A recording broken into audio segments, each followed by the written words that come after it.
Il y a moyen de faire des gros gains. Il y a moyen de faire des gros gains et on n'est même pas sur les épiques et les légendaires. Mais les épiques et les légendaires, quand ça va arriver, les gars, ça va être un truc de malade. Je sais même pas combien ça va coûter. Ça va coûter 5 chiffres. Ça va être des mints à 10 000 balles, 20 000 balles le mint pour gagner des paires de chaussures qui vaudront peut-être 100, 200 000 dollars. Mais si vous avez une shoebox uncommon, ça veut pas dire que vous allez avoir une paire uncommon. Non, non, non, non, non. Non, non, non. Ça marche pas comme ça. Votre shoebox uncommon, vous avez 25% de chance d'avoir une paire de common. Et ça arrive. Et ça arrive. Bonjour et bienvenue dans ce nouvel épisode d'Explorateur Crypto. Je suis Cryptomédic. Aujourd'hui, je vais vous faire un second épisode sur l'application STEPN, qui est un jeu Move to Earn. Si vous ne l'avez pas encore écouté ou regardé, je vous invite à suivre ce lien que je vous mettrai en description ou sur la vidéo YouTube si vous regardez ce podcast vidéo sur YouTube.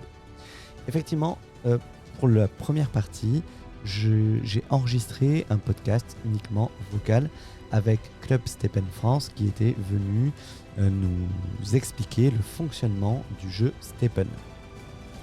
Pour cette deuxième partie, j'ai décidé de la faire en vidéo pour pouvoir vous intégrer éventuellement des captures d'écran, mais je vais faire en sorte que cet épisode reste tout de même totalement compréhensible en écoutant uniquement le podcast dans sa version audio. On va aller un petit peu plus dans la technique sur cet épisode-là. Donc, si vous ne connaissez pas le fonctionnement de STEPN, je vous invite plutôt à écouter le premier épisode.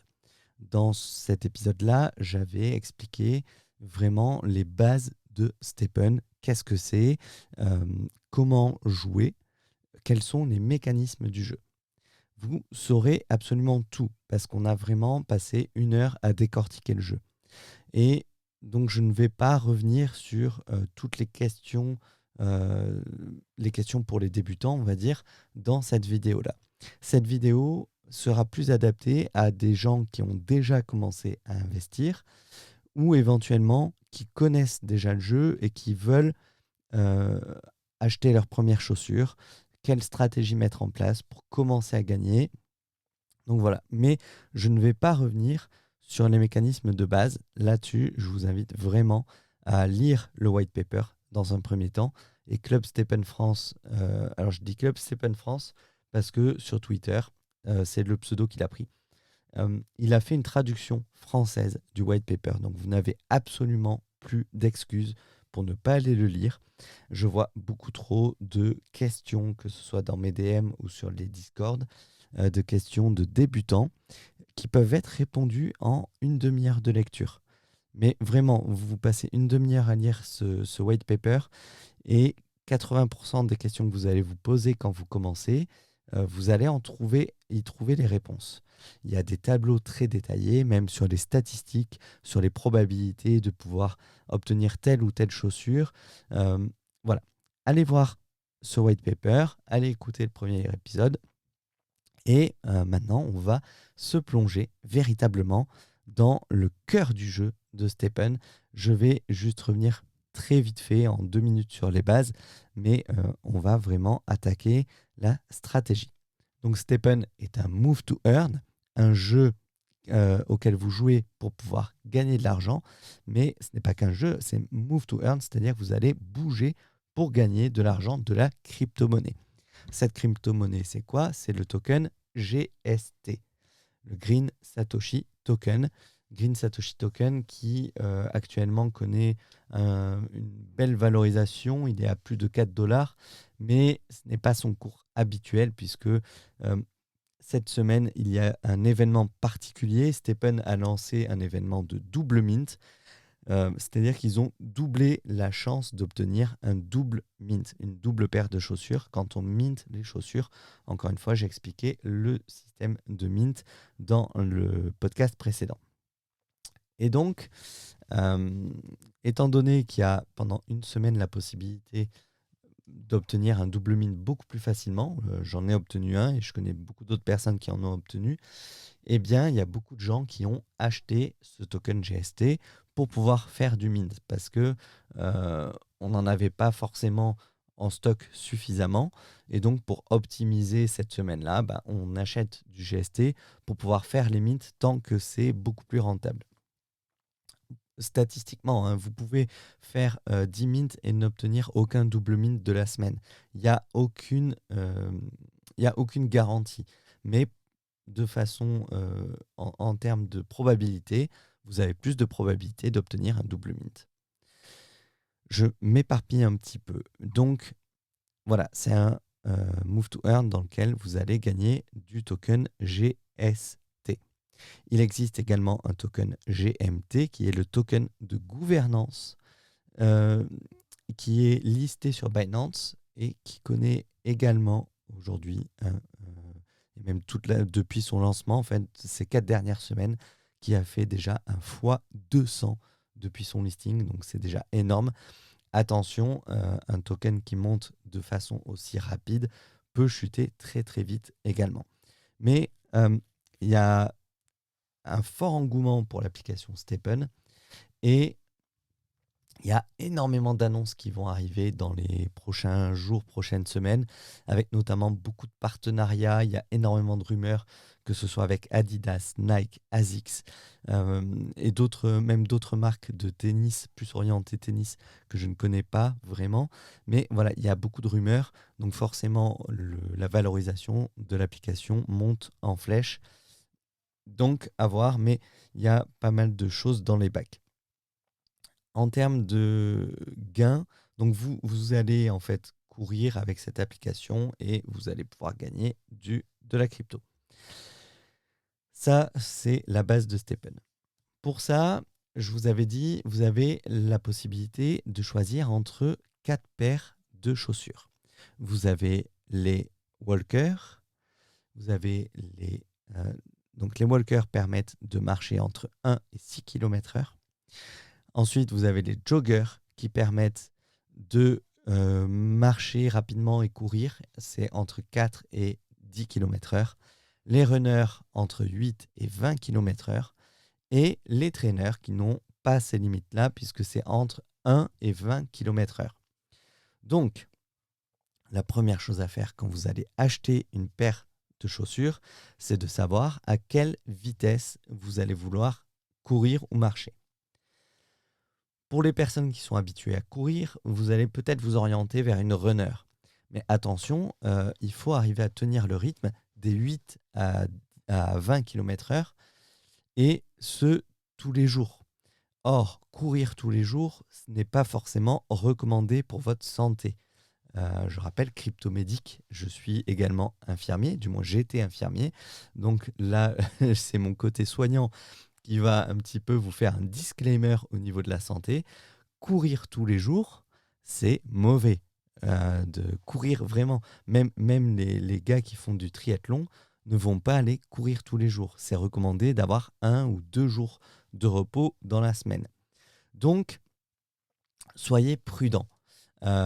Soyez prudents avec ça. Maintenant, si vous avez juste une paire de chaussures et que vous n'avez que 10 minutes de temps dans le jeu, est-ce que courir 10 minutes par jour est mauvais?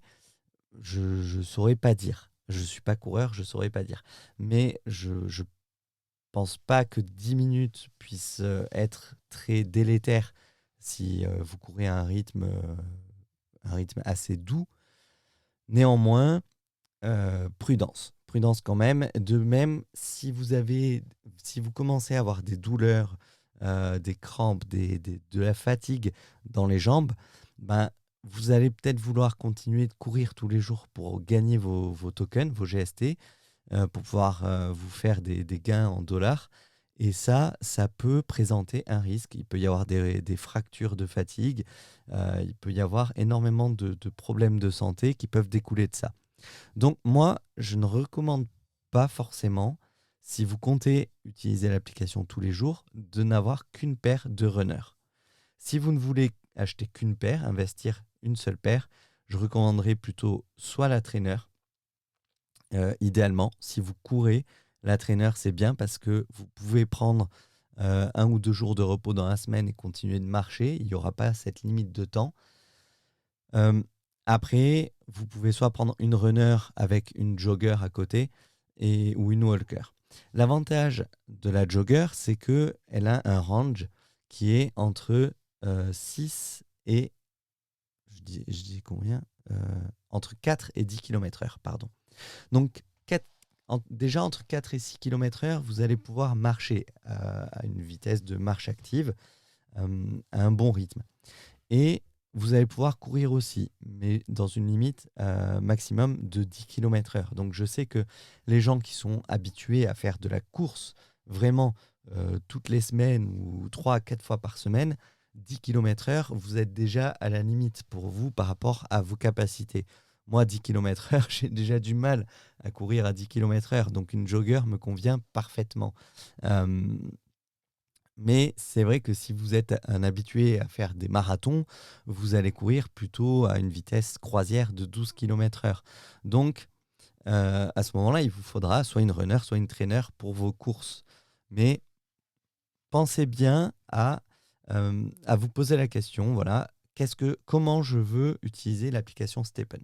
Si je veux l'utiliser tous les jours et que je suis vraiment un coureur, alors soit je prends une runner et à côté une autre paire de chaussures pour pouvoir l'utiliser quand je suis fatigué, soit je prends direct une trainer. Ça va me coûter plus cher, mais je n'en achète qu'une et, et je peux rentabiliser et je peux n'augmenter que celle-ci. Parce que l'autre avantage d'avoir une trainer, c'est que pour avoir les mêmes gains tous les jours, eh ben vous n'avez qu'une seule chaussure à augmenter en level up. Alors que si vous prenez 2 paires de chaussures, une runner, une walker ou une runner, une jogger, bah, vous avez 2 paires de chaussures à monter, à faire du level up avec. Et ça a un coût aussi. Donc, je pense que la bonne stratégie, si vous êtes vraiment un coureur, à mon avis, la traîneur est une bonne idée. Mais comme je vous dis, vous pouvez faire ce que vous voulez. L'avantage des runners, c'est que il y en a énormément sur la marketplace parce que beaucoup de gens ont acheté la runner par rapport aux gains qu'elle offre, parce que la runner offre plus de gains que les walkers, par exemple.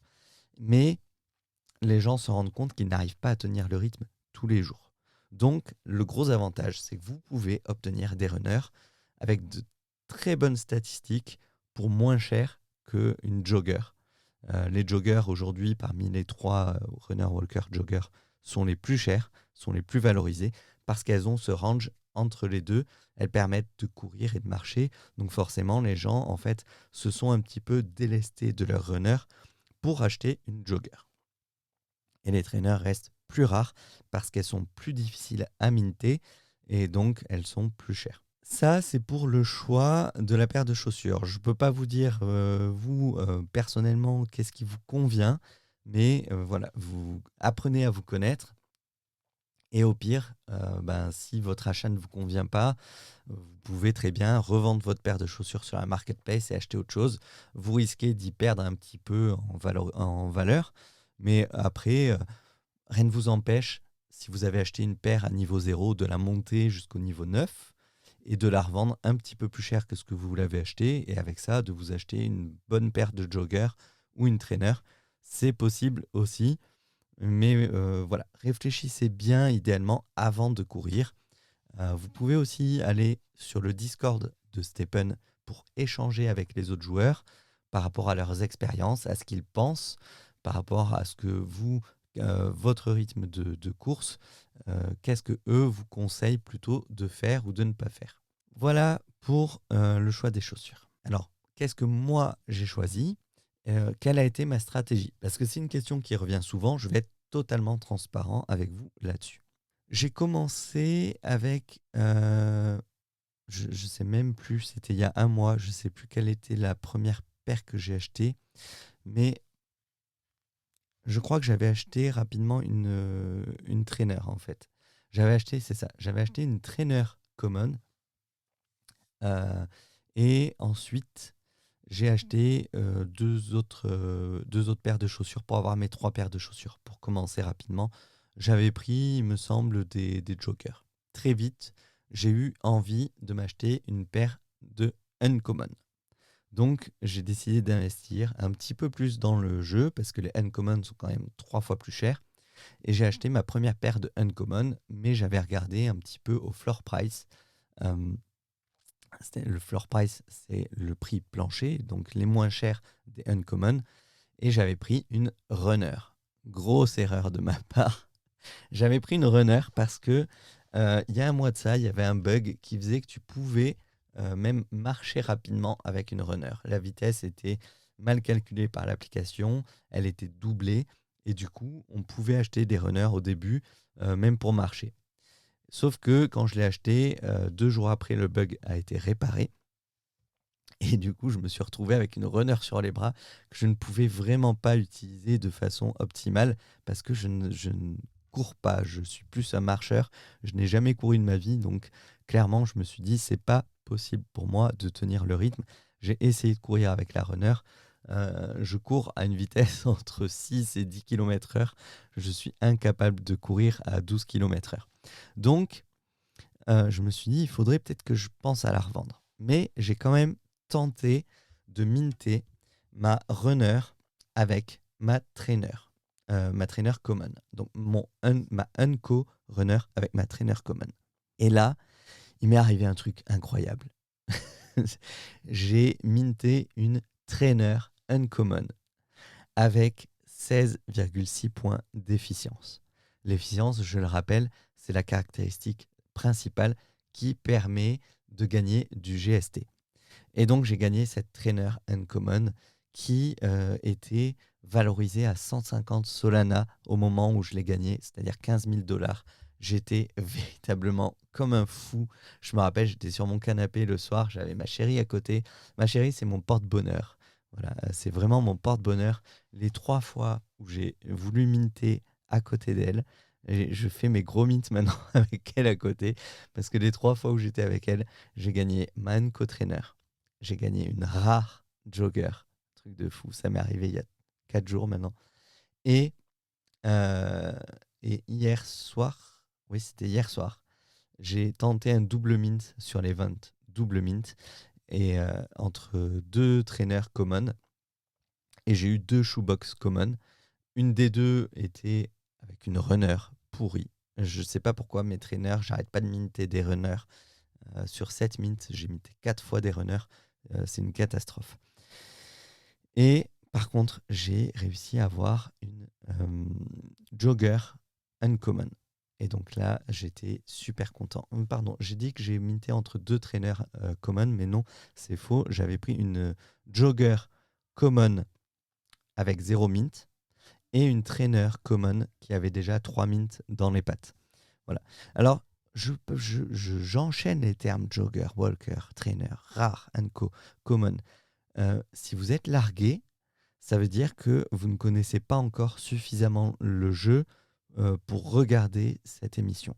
Donc je vous invite vraiment à écouter le premier épisode du podcast parce que, alors je sais, je pars à droite à gauche, donc c'est possible que vous soyez largué aussi en connaissant le jeu, et là c'est ma faute complètement, je m'en excuse, mais vraiment si vous ne connaissez pas les termes, euh, que j'utilise, je vous invite vraiment à lire le white paper et à vous renseigner sur le jeu avant d'écouter ce podcast sur les stratégies, parce que clairement, les 3 quarts des choses que je dis, vous n'allez pas réussir à les comprendre.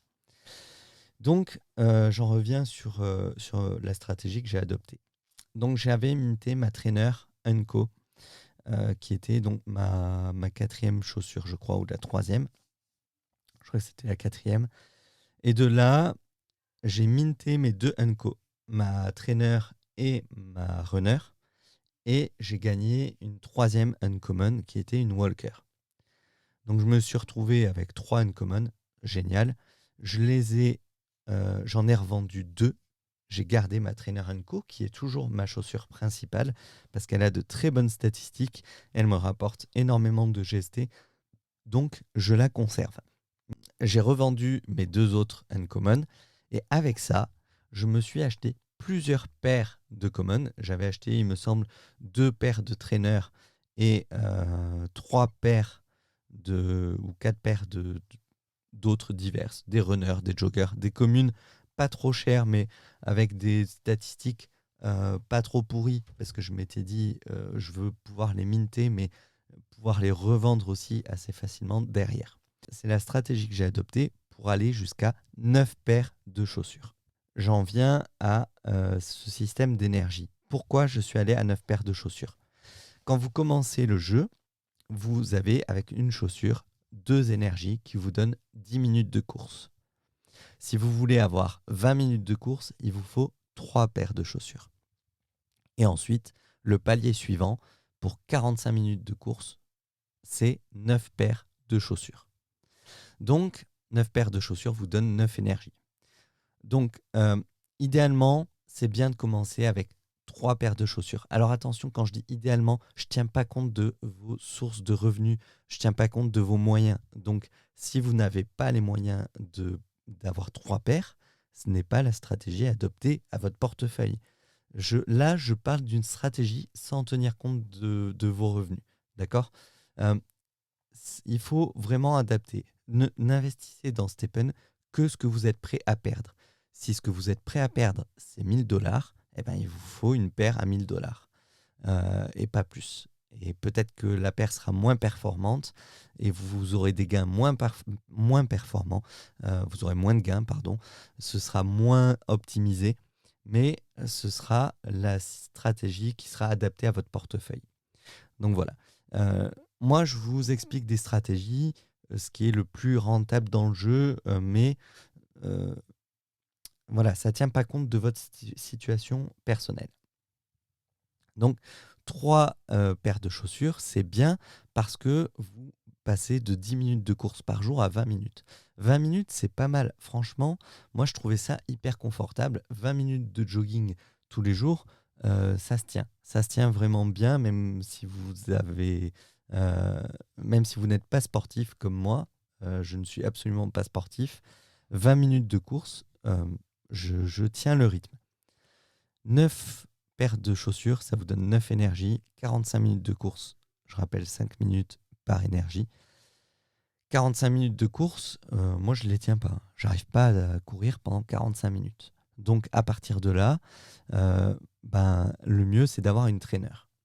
Parce que la traîneur, vous pouvez courir un petit peu pour votre plaisir en fait, pour la santé aussi. Et au bout de 20 minutes de course, si vous ne tenez plus le rythme, vous pouvez marcher et c'est bon. Vous ne perdez pas de GST, vous gagnez toujours la même quantité de GST. Ça ne dépend pas de la vitesse.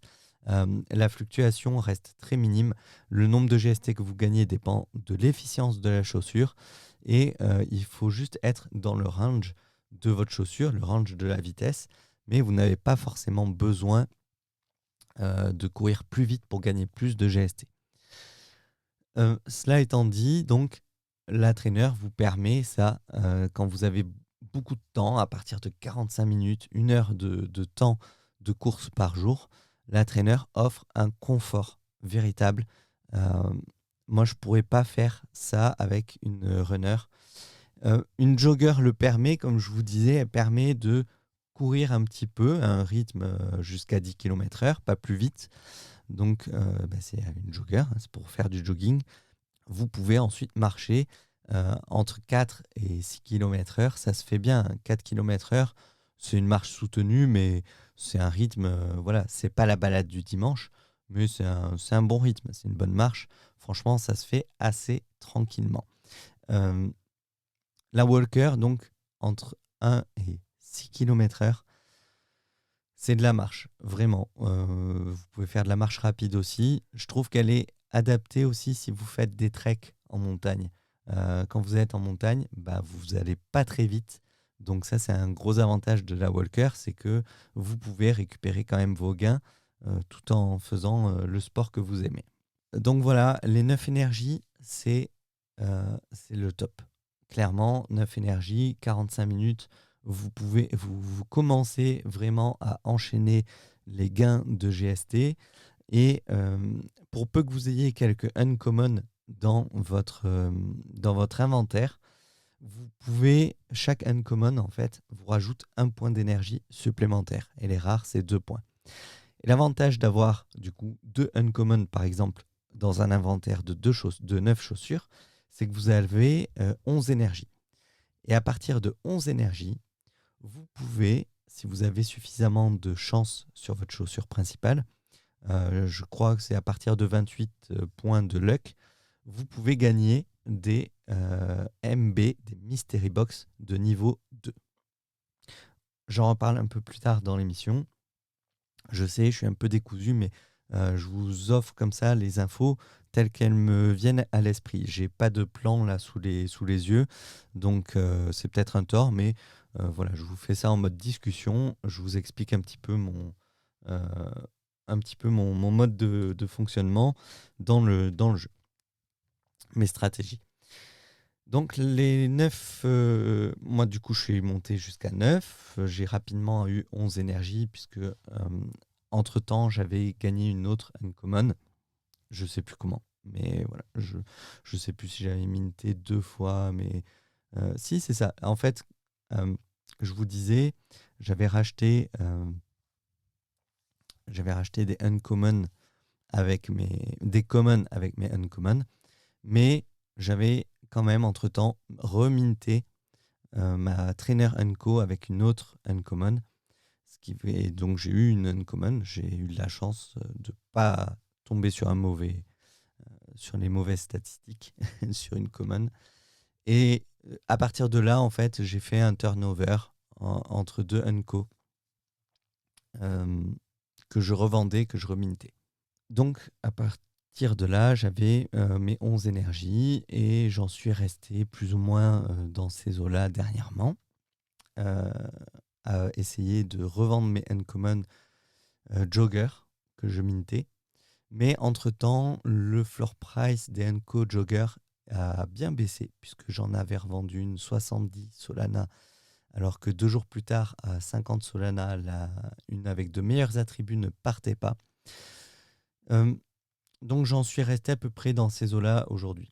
Entre-temps, j'avais minté ma rare en faisant un mint entre mes 2 joggers uncommon. J'ai eu la chance de minter une rare jogger. Une rare jogger. Donc beaucoup de chance. Mauvais attribut en efficience, elle n'a que 16 points, mais elle a 34 de confort. Et donc j'oscille entre l'envie de la revendre, et là je vais parler un peu de ROI. J'oscille entre l'envie de la revendre pour me rembourser tout de suite et n'avoir plus que du gain net. Et en même temps, d'un autre côté, j'ai envie de la garder parce qu'elle a 34 de confort.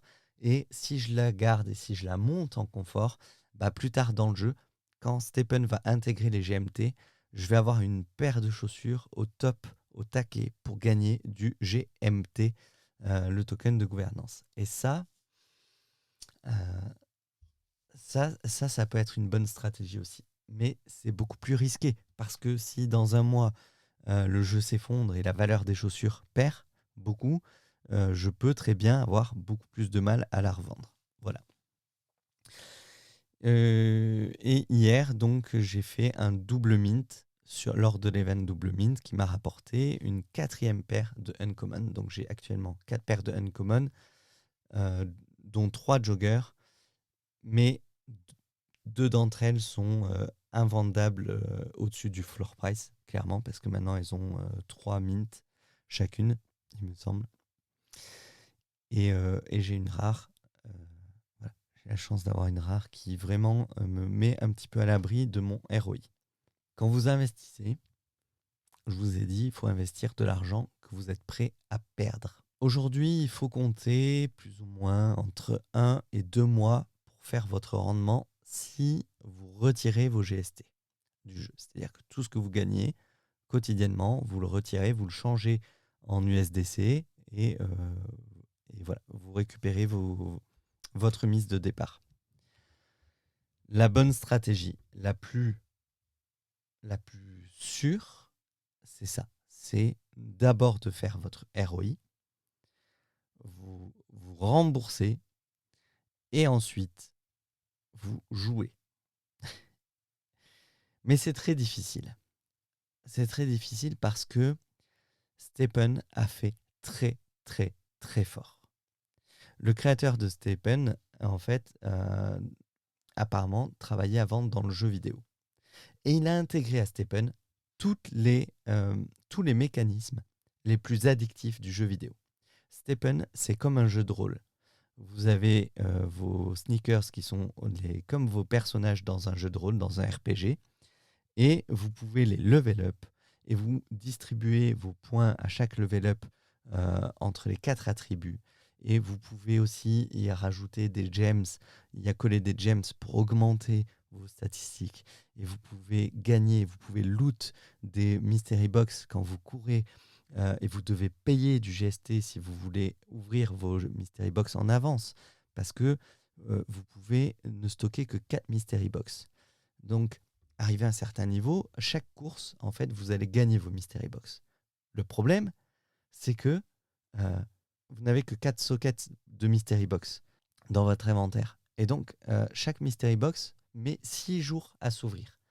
Donc, soit sur votre semaine, vous n'en récoltez que 4, et tant pis, vous verrez tous les jours passer, parce qu'à la fin de votre course, vous voyez les gains, et vous voyez la mystery box que vous auriez gagnée, mais ça vous met un petit message comme quoi elle est détruite parce que vous n'avez plus de place dans votre inventaire.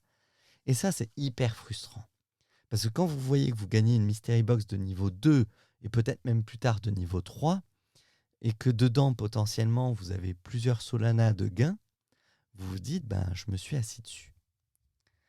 Et donc, vous avez envie d'ouvrir vos box un petit peu en avance.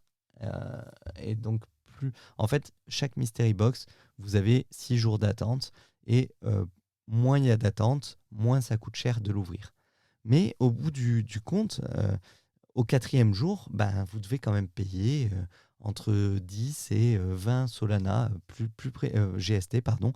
Vous devez payer 20 GST pour ouvrir votre mystery box. 20 GST, au cours actuel, c'est quand même $80. En fait, ça peut représenter une partie importante de vos gains en GST. Et ça, c'est incroyable. Stephen a réussi à donner envie aux gens de réinvestir dans le jeu plutôt que de retirer les gains des GST en USDC. Et c'est pour ça que le GST prend de la valeur et malgré tout, bien qu'il ait une supply illimitée, c'est-à-dire que le jeu peut créer de façon illimitée du GST, donc en théorie, il devrait perdre en valeur avec le nombre de joueurs qui affluent, sauf que les joueurs continuent de brûler plus de GST qu'ils n'en retirent.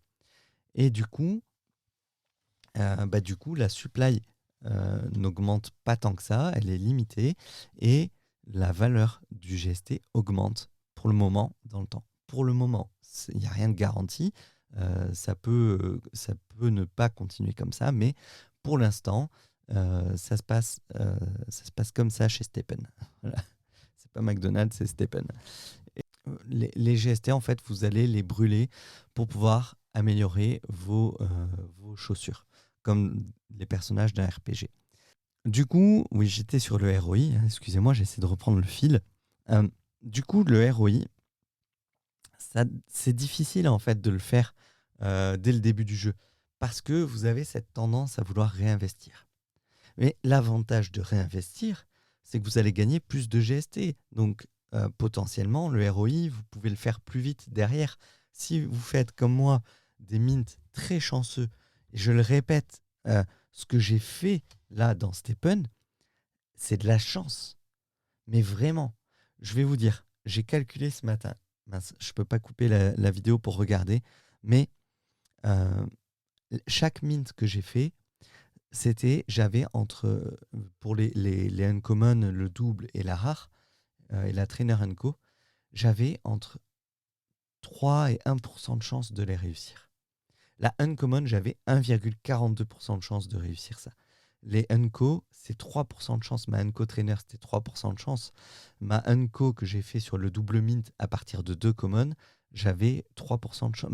Même pas, je crois que c'était 2,40% de chance de le faire. Donc j'ai eu un bol pas possible parce que j'ai pas fait 50 mints pour réussir à faire ces choses-là. Et pour réussir à faire les trois, bah, les statistiques sont encore plus réduites. Les probabilités sont encore plus réduites.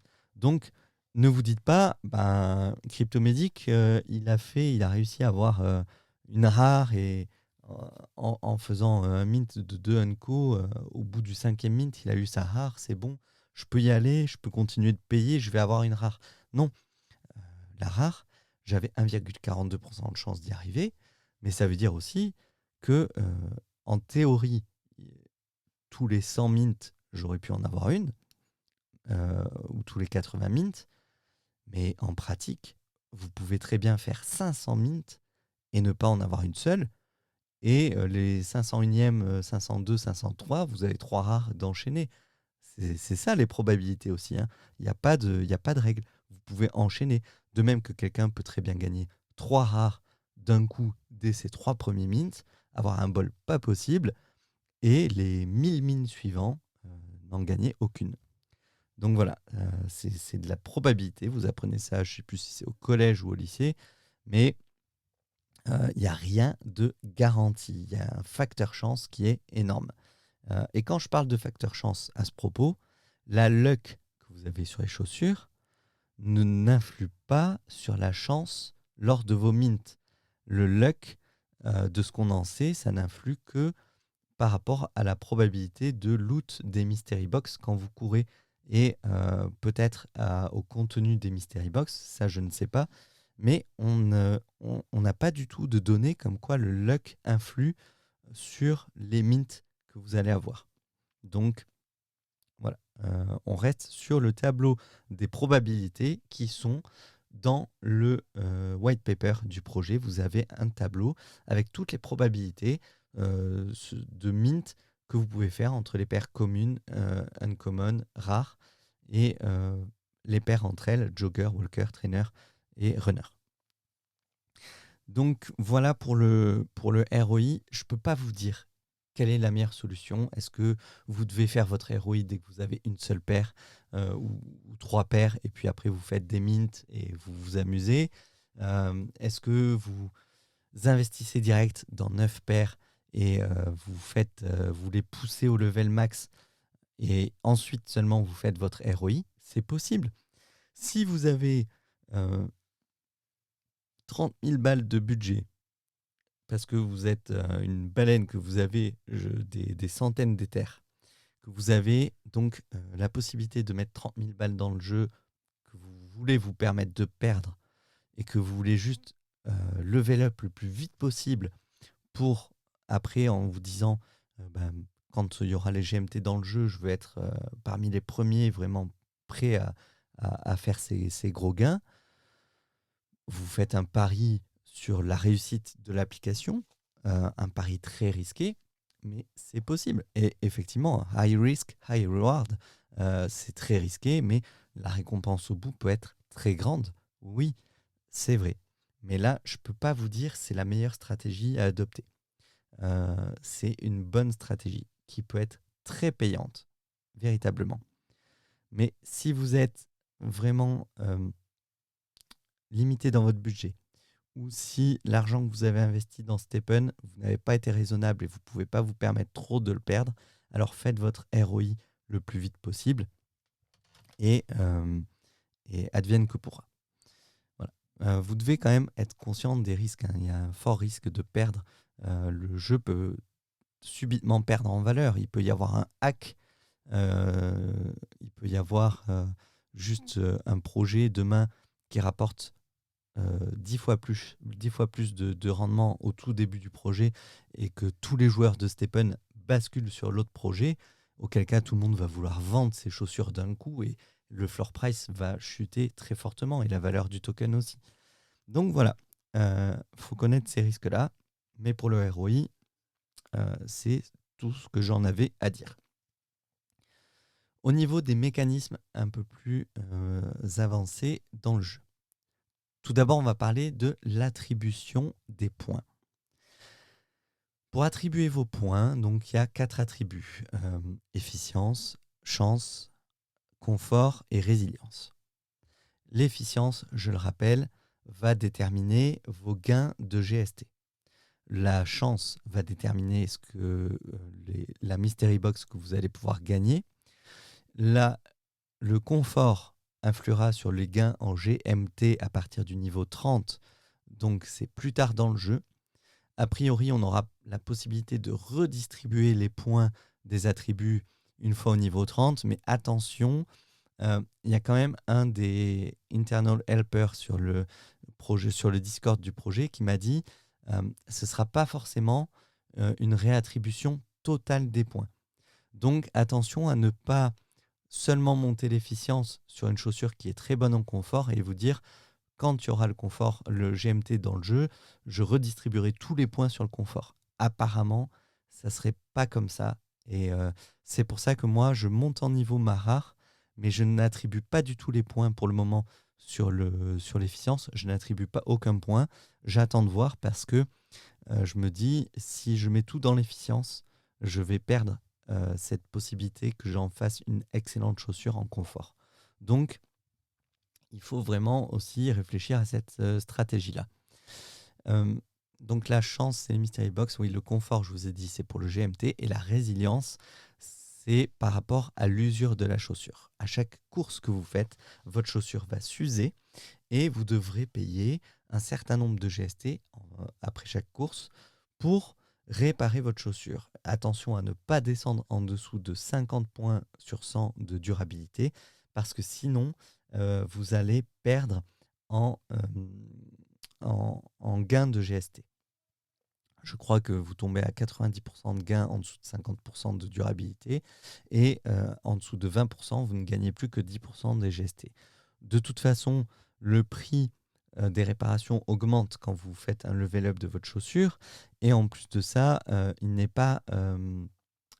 ne coûte pas plus cher de réparer tous les 10 points ou tous les 30 points. Le prix reste le même. Donc, moi, je vous conseille, après chaque course, vous faites vos réparations et ensuite vous faites le level up. Et comme ça, vous aurez économisé quelques GST sur les réparations. Comment distribuer les points d'attribut?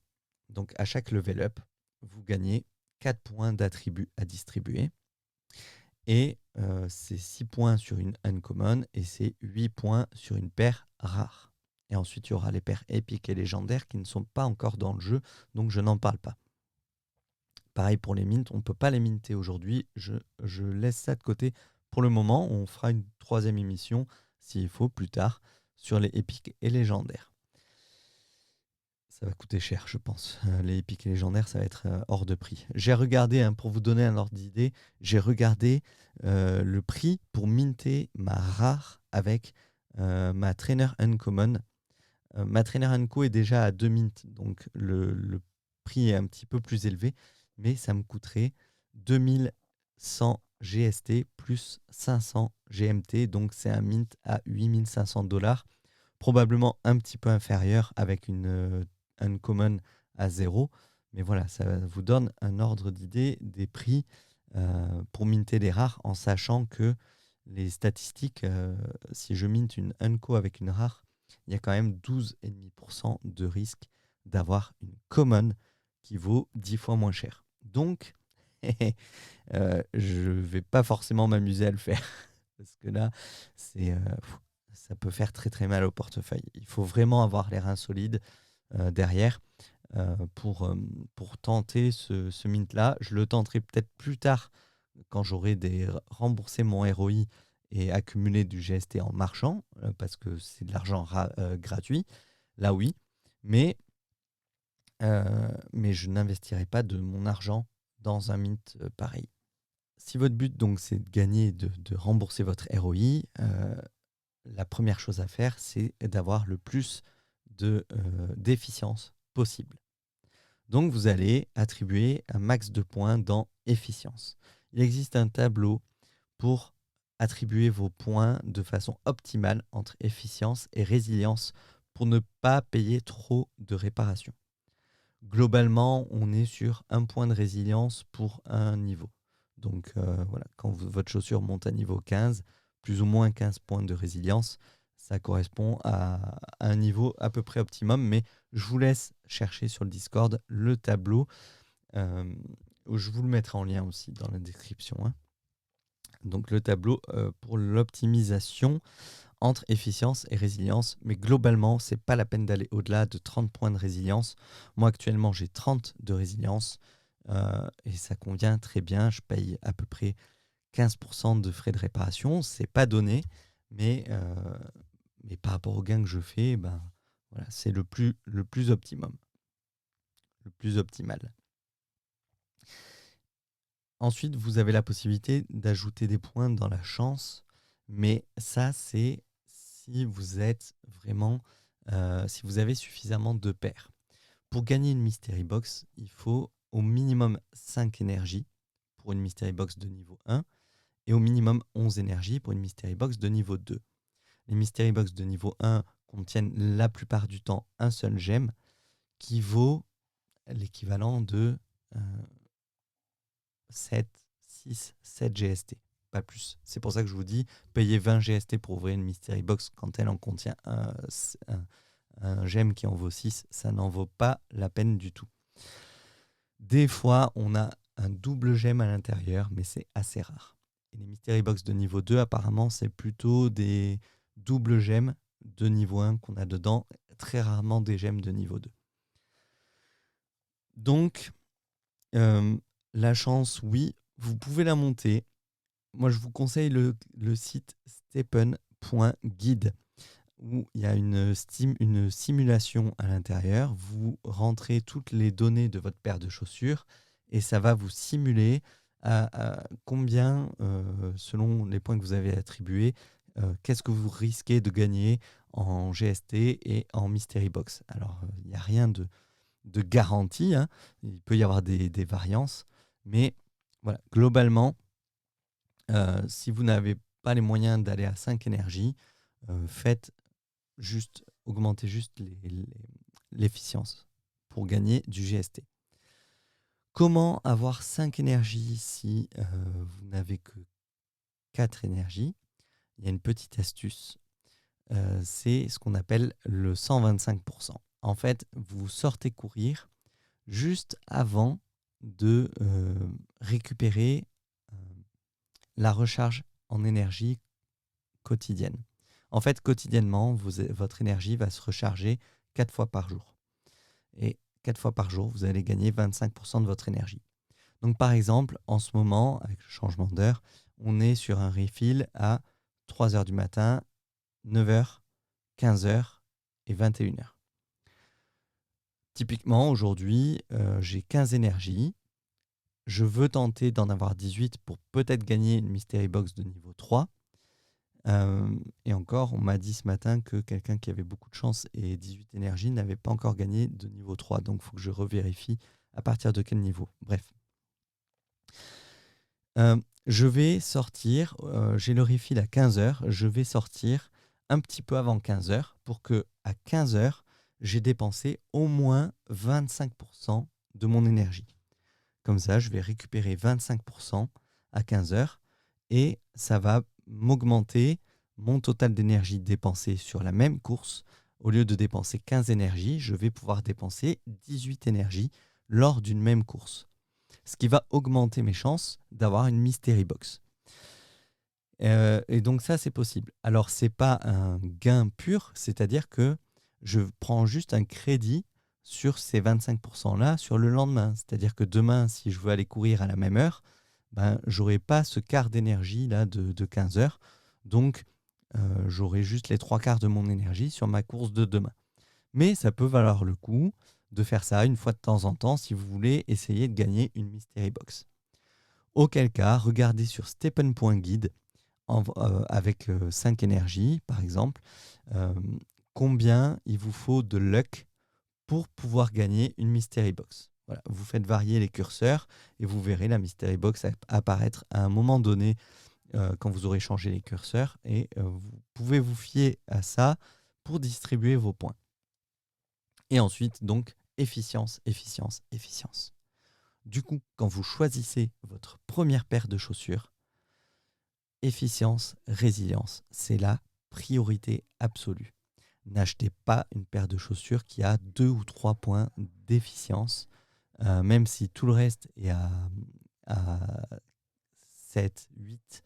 Si vous voulez absolument faire de l'efficience, ben, ne l'achetez pas. Vous pouvez réattribuer les points, mais dans un premier temps, il n'y aura pas beaucoup de différence. Vous attribuez, ça fera un niveau d'écart par rapport aux autres, et puis vous aurez rattrapé le niveau.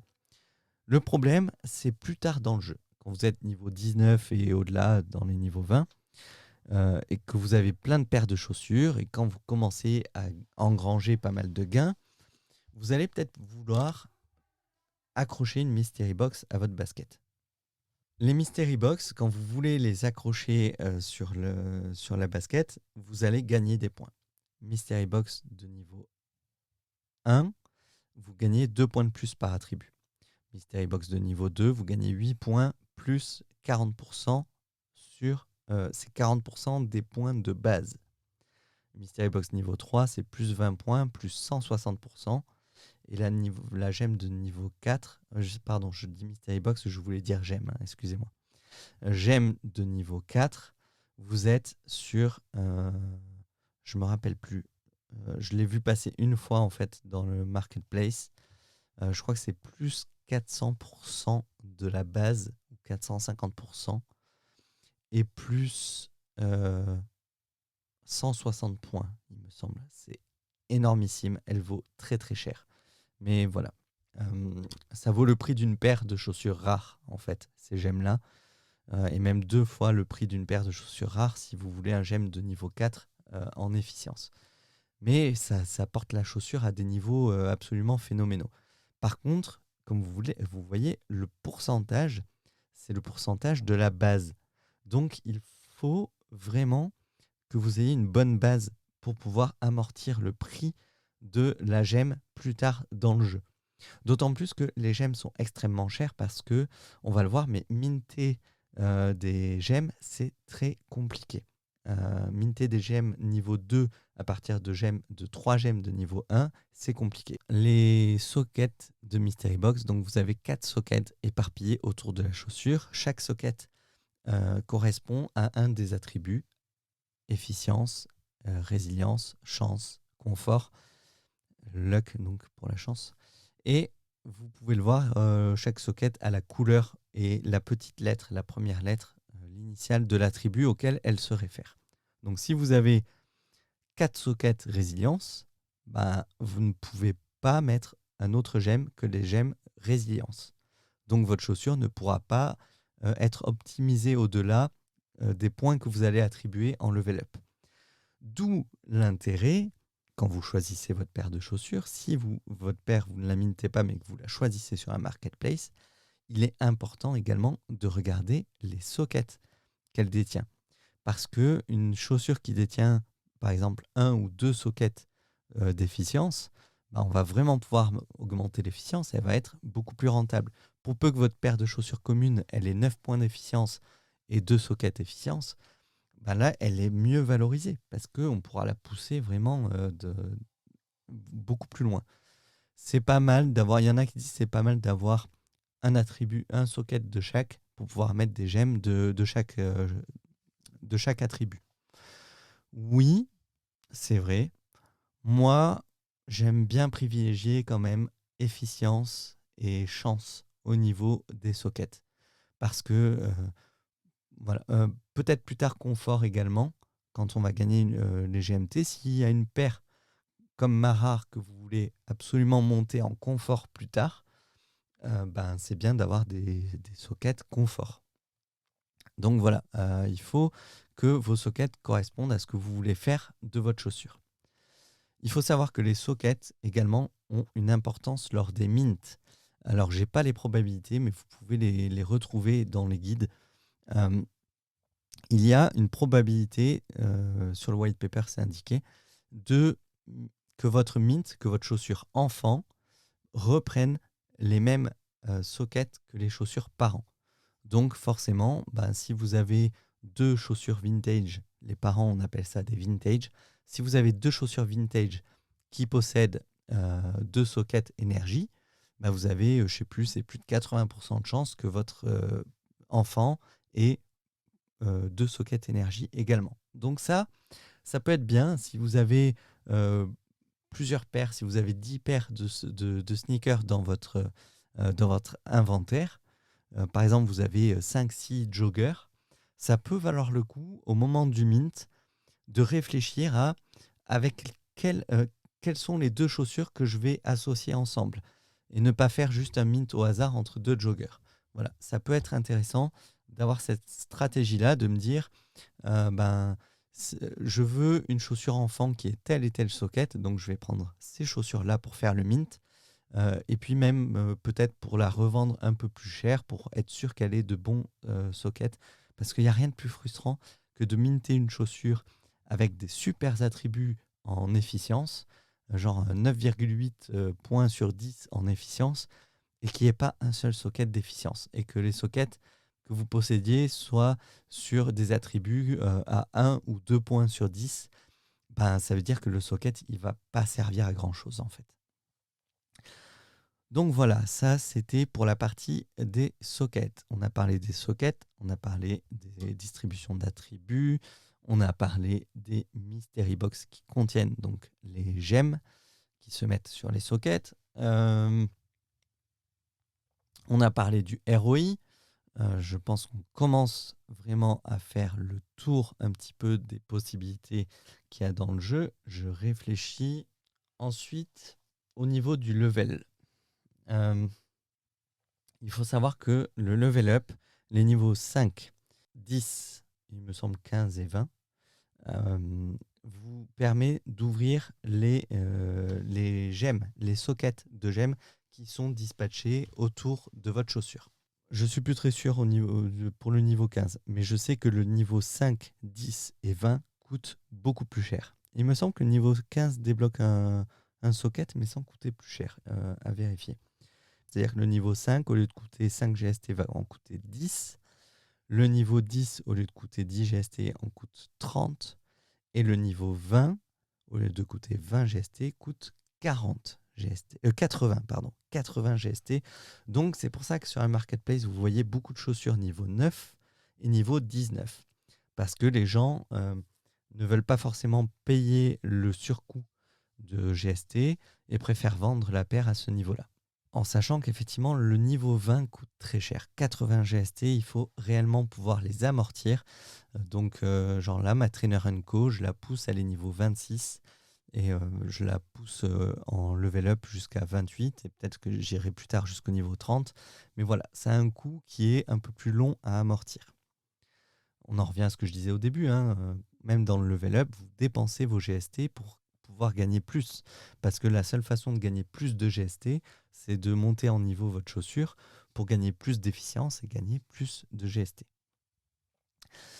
Donc c'est pour ça qu'on burn sans cesse du GST et qu'on a cette envie d'y revenir et de rester comme ça dans le jeu,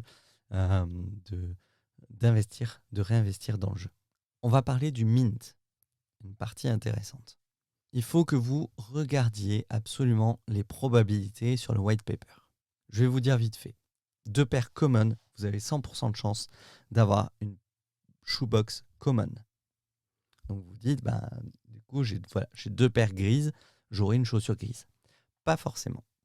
Parce que dans votre shoebox common, vous avez 3% de chance d'avoir une paire de chaussures uncommon. C'est jackpot. Vous payez votre mint entre 2 common, vous gagnez une uncommon, vous êtes super content. Bravo. Ensuite, vous avez le mint entre une uncommon et une common. Un mint mixte. Là, à partir d'un mint entre une common et une uncommon, vous avez 50% de chance d'avoir une shoebox common, 49% de chance d'avoir une shoebox uncommon et 1% de chance d'avoir une shoebox rare. Mais si vous avez une shoebox uncommon, ça ne veut pas dire que vous allez avoir une paire uncommon. Non, non, non, non, non. Non, non, non. Ça marche pas comme ça. Votre shoebox uncommon, vous avez 25% de chance d'avoir une paire de common. Et ça arrive. Et ça arrive. Et quand tu mintes 2 paires de uncommon ensemble et que tu as une shoebox uncommon, donc 97% de chance, je crois, d'avoir, ou 98% de chance. Voilà, je continue là-dessus. 2 paires uncommon, 98% de chance d'avoir une shoebox uncommon et 2% de chance d'avoir une shoebox rare. Mais, donc votre shoebox uncommon, 25% de chance d'avoir une common dedans. Et quand vous payez un mint entre 2 uncommon, comme j'ai fait avant-hier, et qu'en plus elles avaient déjà un peu plus de mint, ça je vais y revenir, le coût est plus cher. Et que derrière, vous tombez sur les 25% de chance où vous tapez une paire common, ça fait mal. Ça fait très très mal. Je vous le garantis, ça fait très très mal. Et ça, c'est pour ça que je vous dis, et je l'ai montré d'ailleurs, j'ai fait un TikTok avec pour montrer aux gens que, ben, ouais, j'ai eu de la chance sur mes mints, clairement. J'ai eu beaucoup de chance. Mais la malchance, ça arrive aussi, et il faut le dire. Et clairement, 25% de chance d'avoir une uncommon, une common contre 2% de chance, 1,42 exactement, d'avoir une rare. Ouais, ma rare, j'ai eu beaucoup de bol. Mais vous aurez 20 fois plus de risques d'obtenir une paire de common qui vaut 4 fois moins cher que le coût du mint. Donc, réfléchissez avant quand même de payer vos mints. Réfléchissez avant de mettre de l'argent dedans. Si c'est des GST que vous avez gagnés à la course, ça fait moins mal. Mais quand vous prenez, quand vous vendez de l'Ethereum ou du Bitcoin pour payer un mint comme ça, que vous tombez sur une common et que le jour même, vous avez le Bitcoin et l'Ether qui prennent plus 5% et plus 8%, eh ben ça fait mal. Et là, paye ton manque à gagner parce que tu as obtenu une paire de commons qui vaut 4 fois moins cher que ce que tu as payé. Mais en plus, tu as une espèce d'impermanent loss où tu vois les tokens que tu as vendus pour payer ton mint qui commencent à prendre en valeur. Donc voilà, il y a des choses comme ça. Il faut réfléchir un petit peu au risque que vous êtes prêt à prendre. Je prends des risques. Il y a du reward derrière, mais il y a des choses qui se passent pas toujours très bien. Et c'est pour ça que je vous disais, le mint entre une unco et une rare, ça coûte pas loin de 8500$ au cours actuel. Si tu tombes sur une paire de common, parce que tu as 12,5% de chance de tomber là-dessus, ce qui est énorme, c'est plus d'une chance sur 10, c'est énorme pour, pour une perte pareille. Voilà, c'est la mécanique des mints. Il faut le connaître. Et donc, on a la possibilité cette semaine d'avoir un double mint, mais on n'a aucune statistique. Sur les doubles mints, je serais incapable de vous dire combien vous pouvez gagner de double mint. J'avais fait auparavant peut-être une dizaine ou une douzaine de mints. Je n'avais jamais eu de double. Hier soir, j'ai eu un double mint, mais en sachant qu'ils ont dit que c'était juste la statistique était juste doublée. Mais je sais pas. Est-ce que voilà, on ne sait pas, donc je ne vais pas m'aventurer là-dedans. Vous avez plus de chances de faire un double mint jusqu'au 5 avril. Voilà, 5 avril au matin parce que c'est heure australienne, donc jusqu'au 5 avril au matin, vous avez plus de chances de faire des doubles mints. Ça ne veut pas dire que vous en ferez, ça ne veut pas dire que vous en ferez pas. J'ai vu quelqu'un à partir de 2 uncommon qui a fait un double mint rare. Le mec a fait un double mint rare en payant 800 GST pour un mint entre 2 unco à niveau 0. Donc 800 GST, ça fait 3200$ pour gagner, on va dire, entre 50 et 60 000$ de paires rares. Voilà, jackpot. Le mec, il est refait.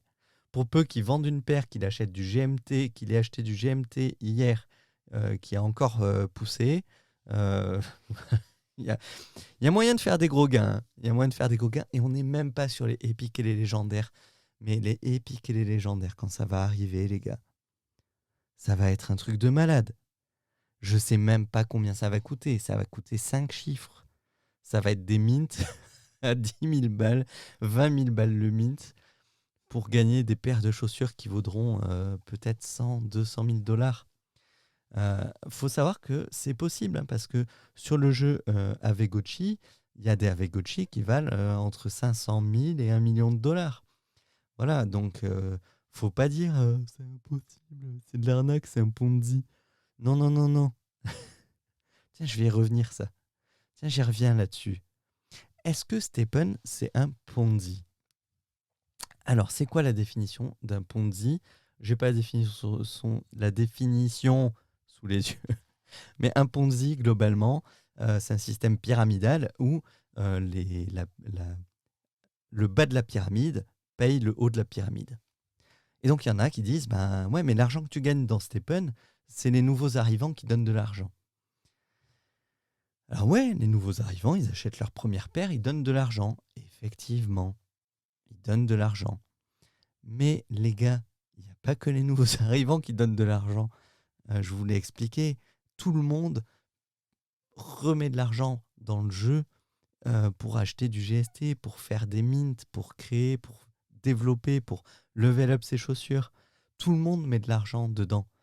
Donc arrêtez de dire que c'est les derniers arrivés qui payent pour les premiers. Effectivement, si demain STEPN s'effondre, ben, les derniers arrivés, ils reverront pas du tout la couleur de leur argent. Mais en fait, ceux du milieu qui n'ont pas pris leur ROI en route, qui ont continué à réinvestir dans le jeu, ben, ils auront perdu leur fric aussi. Donc c'est pas ça un Ponzi. Un Ponzi, ça marche comme ça. Je te parraine et en retour, je gagne 2 paires de chaussures. Tu parraines quelqu'un, en retour, tu gagnes à ton tour 2 paires de chaussures, mais il y en a une qui est pour moi. Donc en fait, tu en as gagné une et moi j'en ai gagné une. Et dans les chaussures que je gagne, à mon tour, je dois en donner une à celui au-dessus de moi. Voilà. En gros, c'est ça un système pyramidal. C'est que plus tu es haut dans la pyramide et plus tu engranges les gains des étages inférieurs. Et l'avant-dernier étage, il gagne un petit peu sur le dernier étage, mais le gros des gains est redispatché entre les étages supérieurs. Ça, c'est un système pyramidal. Maintenant, dites-moi en quoi n'importe quel jeu de crypto gaming en move to earn est un Ponzi. À quel moment dans STEPN les premiers arrivants, les early adopters, gagnent l'argent des nouveaux arrivants, mais de façon proportionnelle? À quel moment un barn dog qui est dans STEPN depuis décembre, il gagne une partie de l'argent que moi j'ai mis dedans? Aucun. À aucun moment. À aucun moment. Ça n'a rien de pyramidal. Les gens qui vont acheter une chaussure aujourd'hui et qui vont faire seulement du ROI à partir de maintenant, si moi demain je continue encore d'investir, d'acheter des paires de chaussures et tout ça, et dans un mois l'application elle se casse la gueule, ben moi j'aurais rien, j'aurais tout perdu parce que j'aurais tout réinvesti dans le jeu. Par contre, le gars qui sera arrivé en dernier, lui, il aura commencé son ROI. Mettons qu'il n'y a personne d'autre qui est arrivé depuis et que c'est pour ça que le jeu se casse la figure. Ben, le gars qui a fait son ROI, lui, il aura remboursé sa mise de départ. Et moi, j'aurais tout perdu. Donc ça, c'est pas du tout le fonctionnement d'un Ponzi. Il faut vraiment qu'on arrête de dire c'est un Ponzi. Les gars, si vous ne savez pas ce qu'est un Ponzi, allez regarder la définition. Je vous l'ai donnée là, mais je vous l'ai expliqué. Mais c'est comme ça. Voilà, ça c'est pas un système pyramidal. D'où vient l'argent de STEPN? Déjà des investisseurs qui ont cru dans le projet dès le début et qui ont investi des millions, de l'équipe qui a investi de leurs propres deniers dans le jeu pour payer les premiers mints, parce qu'au tout début du jeu, les premières paires de chaussures étaient offertes. Et après, il y en a eu qui étaient pas chers du tout, puisque je sais que Barndog m'a montré sa paire de rares qu'il a payé 24 Solana en décembre, les gars. Une rare en décembre coûtait moins cher qu'une uncommon aujourd'hui. Et ouais, de l'intérêt d'être early dans le projet. Non, j'y étais pas, moi. Je suis arrivé fin février, donc clairement, j'étais pas du tout dans ces prix-là. Mais il y a des mecs comme ça qui ont plein de paires de rares et de uncommon et qui engrangent des gains monstrueux. Enfin, monstrueux, oui et non, parce que tu es limité quand même à 300 GST par jour par l'application. Et en théorie, le multi-compte est interdit. Donc, voilà. À moins que le mec il prenne 3 comptes et qu'à chaque fois, il court avec des paires différentes, qu'il ait monté ces 3 comptes avec 30 paires de chaussures. Et voilà. Auquel cas, il peut gagner plus encore. Mais globalement, vous avez une limite de 30 paires de chaussures. C'est quand même déjà 1h40 de course. Même de marche, il faut les faire tous les jours. Je crois que j'ai fait le tour à peu près de tout ce qu'il y avait à dire pour commencer. On a parlé stratégie, je vous ai expliqué tous les fonctionnements. Je vous ai expliqué le fonctionnement des mints et des probabilités. Et après, à vous de faire vos devoirs et d'aller lire le white paper, les gars. S'il vous plaît, lisez le white paper. Ça prend 30 minutes.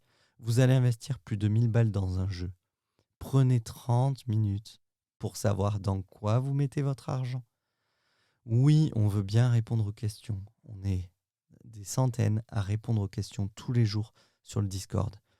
Mais les mecs, quand on vous dit allez lire le white paper et que 3 heures après, vous nous reposez des questions sur, je sais pas moi, pourquoi j'ai que 2 énergies par jour, pourquoi je peux courir que 10 minutes dans la journée. Les gars, c'est écrit.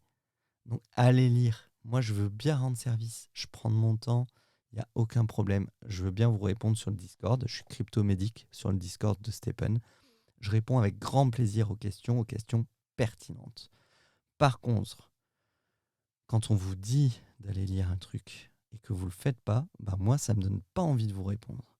Parce que je me dis, le mec, il veut du tout cuit dans la main. Il veut que je lui dise comment mettre ses sous dans l'application et quoi faire.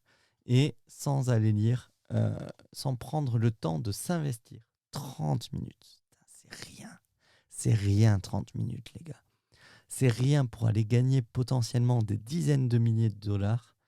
Qu'est-ce que c'est 30 minutes? Pour pouvoir vous gagner 1 an de salaire, vous ne voulez pas prendre 30 minutes à lire un truc, sérieusement. Que en plus, quelqu'un s'est cassé le cul à vous traduire en français. Vous n'avez plus d'excuses. Je voulais bien, il y a 1 mois, les mecs qui disaient « je parle pas anglais, est-ce que tu peux me dire ?» Il n'y a aucun problème. Aujourd'hui, tout est en français. Vous n'avez plus d'excuses, vous allez lire le white paper tout de suite.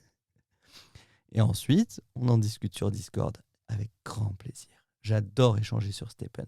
J'aime tellement échanger sur Stephen que je ne fais plus que des vidéos de ça sur mon compte TikTok, que c'est le deuxième podcast que je vous fais, que j'ai du retard sur le podcast, que je n'ai rien publié depuis 10 jours, parce que je passe mes journées à regarder Stephen et à calculer mes gains et mes stratégies et tout. C'est hyper prenant. Et à vous répondre sur le Discord, c'est un plaisir. C'est un plaisir. Ce jeu est ultra addictif. C'est le Fortnite du Move to Earn. Et d'ailleurs, en parlant de Fortnite, tiens, voilà. D'où vient... c'est ça, j'ai retrouvé le fil 2 heures après. D'où vient l'argent de Stephen? Donc je vous disais, c'est pas un système pyramidal. Tout le monde rachète des choses dedans. Et en fait, l'argent qu'on gagne, c'est l'argent que nous-mêmes on dépense dans Stephen qui est redistribué, les mecs. C'est la magie du crypto gaming, c'est la redistribution des gains.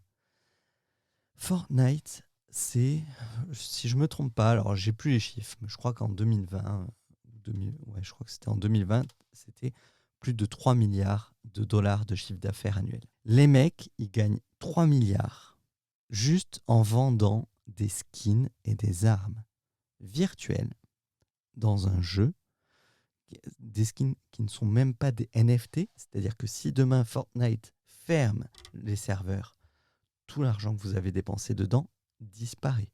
Vous, joueurs qui avez dépensé 100, 200 balles, même peut-être plus dans Fortnite, vous gagnez bulle, zéro, fifre, nada, niente, que dalle. Rien du tout. Tout l'argent part à l'équipe. Tout l'argent part dans la société. Et dans le crypto gaming, il y a un truc fabuleux qui s'appelle la redistribution. Et les DAO, des fois aussi. Decentralized Autonomous Organization. Et ça veut dire que tu as l'équipe qui se prend un certain pourcentage des gains, normal. Les mecs, c'est des génies, ils font du bon boulot. Le travail, ça se paye. Donc, ils récupèrent une partie des gains. Je ne sais pas dans Stephen, je ne me rappelle plus, je n'ai pas la tokenomics sous les yeux, mais voilà, tu as des projets qui se prennent 15-20% des gains. Et le reste, tu as de la redistribution en tokens qui vont être vendus, en airdrop, en marketing, en publicité. C'est-à-dire qu'ils vont aller offrir des paires de chaussures. Vous avez Julien Roman, par exemple, qui a offert des paires de chaussures dans Stephen. C'est Stephen qui a offert des chaussures, je crois que c'était 3 paires, à faire gagner. Et ça fait partie des choses qui sont en fait redistribuées. Ça fait partie des gains. Donc, c'est de l'argent, on dit c'est de l'argent gratuit, mais c'est de l'argent qui a été redistribué. C'est de l'argent donc qui est redistribué dans le jeu. Et donc, effectivement, il y a de l'investissement de départ et il y a des millions qui arrivent maintenant de la part de joueurs et de nouveaux joueurs aussi. Oui, les nouveaux joueurs ramènent de l'argent. Bien sûr, c'est pas un Ponzi. Ça, c'est pas un Ponzi. Ça, c'est juste du business. C'est le fonctionnement de toute société. Il y a des nouveaux clients qui arrivent tous les jours, que ce soit chez Apple, chez Tesla, chez Amazon, chez n'importe qui. Les sociétés recrutent des nouveaux clients parce qu'il faut, c'est un gros monstre vorace qui a besoin de croissance continue pour pouvoir continuer de fonctionner. Mais pour autant, c'est pas un Ponzi. C'est-à-dire que si demain, il n'y a plus un seul joueur qui vient, eh ben, vous continuerez de gagner la même quantité de GST. La différence, c'est que le token GST perdra en valeur. Si moins de gens achètent, le token perdra en valeur. Et c'est possible que dans quelques jours, semaines, mois, années, on ne sait pas, le GST peut très bien retomber à 10 centimes au lieu d'être à 4 dollars. Mais en fait, vous gagnerez toujours vos tokens. C'est juste qu'il sera moins valorisé. Il vous faudra beaucoup plus de temps pour faire votre ROI. Au lieu de le faire en 2 mois, il faudra peut-être 6 mois, 1 an, je ne sais pas, 10 ans. Peu importe. Mais vous gagnerez toujours la même quantité de jetons. C'est juste le jeton qui n'aura pas la même valeur. Aujourd'hui, le jeton a cette valeur-là parce que les joueurs l'achètent à cette valeur-là.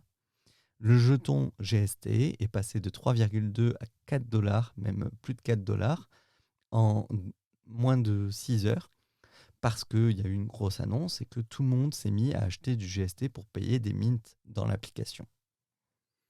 C'est l'offre et la demande. La valorisation. L'offre et la demande. La valorisation, c'est ça. C'est exactement ça. Et ça, c'est pas un Ponzi, les gars. Enlevez-vous ça de la tête. Donc l'argent vient de là, vient de l'offre et la demande. Le jeu a énormément de succès. C'était inattendu, vraiment. On n'attendait pas du tout à ce que le succès soit aussi immense. Et je pense, quand je dis on, c'est au global. Parce que les Move to Earn, moi j'en parle depuis des mois parce que je le pressens qu'il il y a quelque chose à faire avec les NFT au niveau des move to earn, au niveau de la récompense, des bons comportements, de récompenser les gens qui bougent, qui font du sport. Moi, je trouve ça absolument formidable. Et donc, je l'espérais. Je ne dis pas que je savais que ça allait arriver, mais je l'espérais. Et quand j'ai vu Stephen, quand j'ai entendu Cryptomatrix parler de Stephen, je ne l'ai pas entendu dans sa première émission, je l'ai entendu lors d'un live il y a un mois de ça, avec Erwan. Merci les gars, parce que du coup, moi, je suis rentré de suite. Je dis un move to earn, génial. Je regarde, le projet m'a plu, il m'a hypé. Je voulais reprendre un petit peu l'exercice physique pour rentrer dans mon pantalon de mariage. Et bah, c'était l'occasion, quoi. C'était la motivation qui manquait. Donc voilà. Ça fait 1h27 que j'enregistre l'émission. J'ai dit beaucoup de choses. Probablement beaucoup de bêtises. Vous me direz, vous me laissez un commentaire. Vous me dites en commentaire ou sur Twitter ou sur le Discord ce que vous en pensez. Est-ce que j'ai dit une connerie? Est-ce que j'ai oublié quelque chose? Forcément, j'ai dû en oublier. J'ai dû oublier des choses. Je vous dis, je ne me suis pas fait de plan. J'ai décidé ce matin que j'allais vous faire une vidéo sur Stephen et un podcast surtout parce que j'avais du retard sur mes podcasts. Donc j'ai pris mon iPhone, j'ai branché, j'ai allumé le micro et je me suis lancé dans l'enregistrement. Donc j'espère que ça a été assez clair quand même parce que je sais que j'ai été très éparpillé.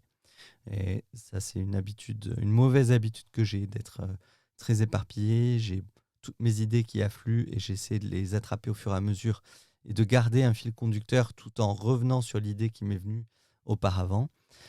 J'espère que ça a été compréhensible. Si ça ne l'est pas, toutes mes excuses. Vraiment. Donc voilà, dites-moi ce que vous en pensez. Abonnez-vous au podcast Explorateur Crypto. Abonnez-vous à la chaîne YouTube Cryptomédic. Abonnez-vous au TikTok Cryptomédic. Alors sur mes réseaux sociaux, je mets _Cryptomédic _ parce qu'il y a plusieurs Cryptomédics. Mais c'est un pseudo que j'aime bien, alors je le garde quand même. Et puis maintenant que j'ai commencé ma société aussi de conseils, de coaching et de formation crypto pour les entreprises et les particuliers, j'ai pas envie de changer de marque. Donc je suis Cryptomédic. Vous pouvez aller sur Linktree / Cryptomédic _ et vous aurez tous les liens vers tous mes réseaux sociaux. C'est encore le plus simple, c'est le lien que je vais donner en description. Vous vous abonnez, vous suivez. Je suis hyper actif sur TikTok parce que je viens de le découvrir il y a 3 semaines et j'aime beaucoup. Et Instagram un petit peu moins, mais je trouve Instagram pratique pour échanger en message, en direct message. Sur le Discord, c'est pas la peine de m'ajouter en ami, les gars. Je répondrai pas sur le Discord. Ça fait beaucoup trop d'endroits où répondre à des MP. Je peux pas répondre à tout le monde partout, sur tous les endroits. Ça fait beaucoup trop de notifications. Donc, vous pouvez par contre me poser vos questions en commentaire sous cette vidéo si vous regardez sur YouTube ou sur Twitter et mes réseaux sociaux si vous écoutez le podcast, vu qu'on ne peut pas encore poser de commentaires sur les podcasts. Ça serait bien qu'Apple, les Spotify et tout mettent ça en place parce que ça aiderait bien. Donc laissez vos commentaires, vos questions et j'y répondrai avec plaisir. D'ailleurs, sur TikTok, il y a une fonction que j'aime beaucoup et que j'utilise beaucoup, c'est que quand vous me posez une question sur TikTok en commentaire, comme on ne peut répondre qu'en 150 caractères et que c'est beaucoup trop limité, si votre question est pertinente, moi j'en fais une vidéo. Et du coup je vous dis merci parce que ça me donne une idée, ça m'aide à produire du contenu. Et vous, ça vous permet d'avoir une réponse beaucoup plus élaborée sur une petite vidéo de 2-3 minutes plutôt qu'une réponse en 150 caractères. Donc pour ça, TikTok bien joué et j'aimerais bien que Instagram propose un jour cette fonctionnalité. Voilà. J'espère que cette émission vous a plu. N'hésitez pas à la partager, abonnez-vous, commentez, passez une bonne journée. Soyez extrêmement prudents avec vos investissements, avec l'argent que vous mettez dans Stephen. Ça reste un jeu, mais un jeu crypto risqué. Et surtout, apprenez à l'utiliser et apprenez à utiliser crypto et la blockchain. J'en ai pas parlé, mais il y a des gens qui ont acheté des paires de chaussures. Je sais même pas comment. Les gars, ils ont juste créé un compte sur Binance. Ils ont acheté de l'USDC et ils sont allés acheter une paire de chaussures, mais sans même savoir ce qu'était un wallet, un portefeuille. Voilà. Faudra que je fasse une émission là-dessus, sur la sécurité, mais j'ai déjà parlé, écoutez mes autres podcasts, et j'ai parlé de comment sécuriser ses crypto-monnaies, notamment son wallet. C'est extrêmement important aussi. Il y a beaucoup de choses à dire, hein, vous voyez. Je vais arrêter là, je vais couper. J'en suis à 1h32 d'enregistrement. Je pense que c'est déjà pas mal. Et si vous avez aimé, je referai un truc comme ça à l'arrache. Et sinon, sous forme de live sur TikTok aussi, pourquoi pas, ou StreamYard sur Twitch. J'envisage peut-être de faire une chaîne Twitch, ça serait assez sympa, d'ailleurs, de partager même mes runs de Stephen dessus. Pourquoi pas? Dites-moi ce que vous en pensez. Je coupe, à très bientôt. Ciao, ciao. Merci de m'avoir écouté jusqu'au bout.